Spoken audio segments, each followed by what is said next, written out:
तर आपण आपल्या ऊसाला फवारणार आहे तणनाशक, कारण आपल्या ऊसाला आपण खत टाकून जवळपास 15 ते 20 दिवस झालेत आणि त्यामध्ये आता गवत उगायला लागलंय. आपण टाकलेला जो खत आहे तर ते आपल्या ऊसाला लागू व्हावं, ते आपल्या गवतानी घेऊ नये, त्यासाठी आपण त्याला तर तणनाशकाची फवारणी करणार आहे. तर तणनाशकाची फवारणी आपल्या ऊसामध्ये करताना आपण कोणकोणत्या औषधं वापरणार आहे तर हे मी तुम्हाला या व्हिडिओमध्ये दाखवणार आहे. त्यासाठी आपण सगळ्यात पहिल्यांदा वापरणार आहे 2,4-D.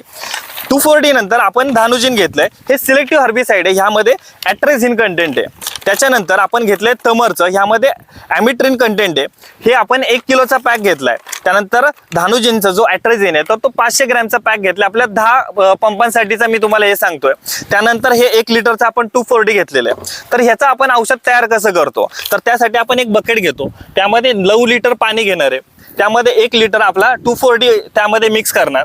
त्यानंतर अर्धा किलोचा आपण धानुजिनचा म्हणजेच ॲट्रेझिन कंटेंट असणारा पॅक मिक्स करणार आणि 1 किलोचा तमरचा ॲमिट्रिन कंटेंट असणारा पॅक मिक्स करणार आहे. तर हे पूर्ण आपलं 10 लिटरचं द्रावण तयार होणार. ते पूर्णपणे मिक्स केल्यानंतर हे बघा, हे पूर्णपणे द्रावण आपलं औषधाचं तयार झालंय. तर हा आपला 1 लिटरचा आहे ना आपण डब्बा घेतलाय. तर एका पंपाला आपण हा 1 डब्बा टाकणार आणि पंप पूर्णपणे पाण्याने भरून घेऊन आपण त्या ठिकाणी आपलं तणनाशकाची फवारणी करणार.